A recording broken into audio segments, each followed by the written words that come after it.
muito bem-vindo a mais um vídeo do canal Peixe Babel. E por que vocês acharam os robôs do último vídeo tão esquisitos?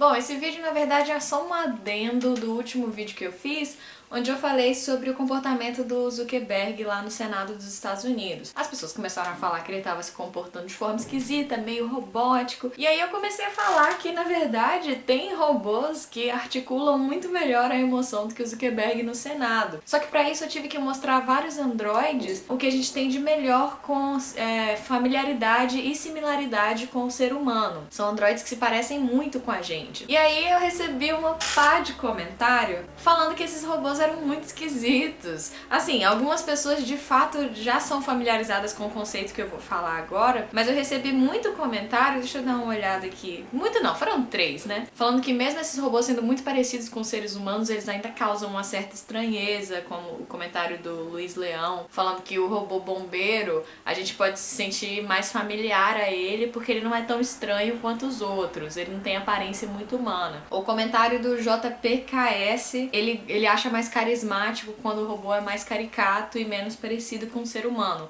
Ou o comentário do Chapéu Games, que já é familiarizado com o conceito que eu tô falando aqui, que é o conceito do Vale da Estranheza. Eu já fiz um vídeo aqui no canal falando sobre isso, mas não era um vídeo só sobre Vale da Estranheza, então talvez muita gente não tenha visto. Eu quis fazer esse adendo justamente porque esse é um conceito formal. Essa estranheza que vocês sentem quando veem esses robôs já foi formalizado, acho que em 1970, foi um documento de 1970, vou colocar o nome do autor aqui na tela, que ele já formalizou esse conceito como o Vale da Estranheza, que em inglês chama The Uncanny Valley. Mas é um conceito que ele nasceu meio que na robótica, né? Quando a gente começou a fazer robôs com aparência humana ou corpo humanoide, assim, e fala justamente sobre como que à medida que você vai deixando o robô mais parecido com o ser humano, ele chega num ponto assim, que a familiaridade vai crescendo, crescendo, crescendo,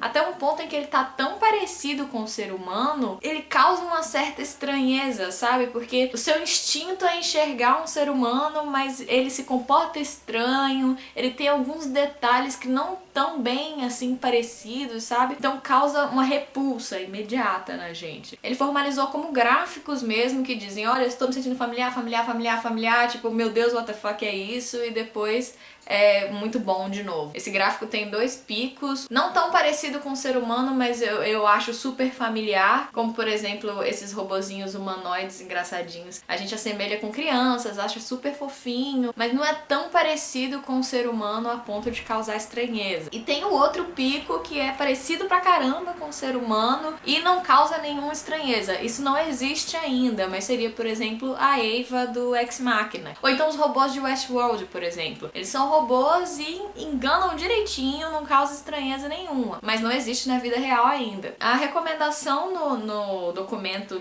de 1970, que formalizou o conceito de Vale da Estranheza, falava assim, eu acho que os designers precisam focar no primeiro pico, fazer robôs que não são tão semelhantes assim ao ser humano, pra não causar essa sensação de estranheza. Já eu concordo com o comentário do Maximus Trax, que falou que ele acha que não, que assim, é bizarro, é estranho mesmo, a gente admite isso, mas é o caminho para algo melhor. Se a gente não tentar fazer esses robôs super bizarros e esquisitos, a gente nunca vai chegar no segundo pico, não vai chegar do outro lado. Então tem que tentar ver o que a gente tem agora. E esse conceito, apesar dele ter nascido na robótica, ele é muito genérico, porque ele só fala de estranheza. Então ele pode ser atribuído também a brinquedos, bonecas que parecem humanas, porque a gente tem essa cultura também de achar boneco bizarro, aquele olhão de plástico olhando pra gente. Isso é um pouco do Vale da Estranheza também, porque você vê similaridade com o ser humano, mas parece um bicho meio morto, assim. E esse conceito tem sido muito atribuído também à realidade virtual, a bonecos animados e tudo mais,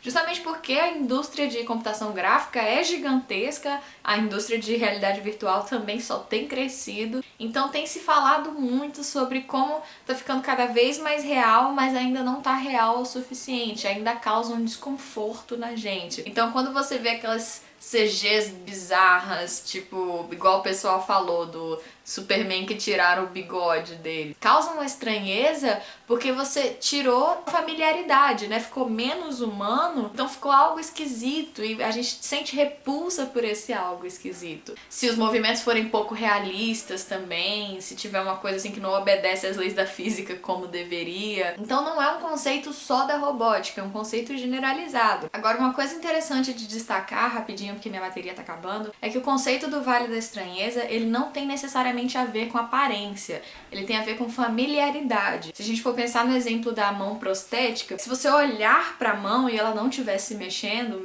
por exemplo, ela se parece uma mão humana, assim, olhando de cara. Claro que se você olhar com atenção, você vai ver diferenças, mas olhando de cara ela parece uma mão humana. Só que se você, por exemplo, fechasse os olhos e encostasse nessa mão, vai ser uma coisa plástica, gelada, não vai ser uma coisa humana. Vai causar estranheza pelo tato. Então não tem necessariamente a ver com como que aquele robô se parece visualmente. Se algum dos seus sentidos não se enganar, digamos, se enganar no sentido de achar que é humano, se algum dos seus sentidos não sentir a familiaridade, caiu no Vale da Estranheza. Então se você tem um robô perfeito, humano, maravilhoso, mas que no toque ele é gelado, Vale da Estranheza. O som também, se a voz for robótica, perdeu um pouquinho de familiaridade. Então, quando você pensar no conceito do Vale da Estranheza, não se limite ao visual. E outra coisa relevante também é se o objeto, o robô, a animação, se move ou não. Ele formalizou isso também, que se não se mexer, você sente a estranheza ou você sente a familiaridade, mas não é tão forte como quando se mexe. Então, se for muito parecido com o ser humano e se movendo também for muito parecido, obedecer às leis da física e tudo mais, aí sim é o pacote completo que vai causar maior familiaridade possível. Esse é um vídeo curtinho, onde eu só quis trazer esse conceito mais formal pra vocês, meio sem roteiro, mas eu acho que deu pra dar uma explicada legal. Muito obrigada a quem apoia através do Padrim, através do Patreon, através do PicPay. Tem outras formas de apoiar, através do PayPal, por exemplo. Então dá uma olhada aqui na descrição desse vídeo, tem todas as formas. Muito obrigada a todos vocês, um abraço e tchau!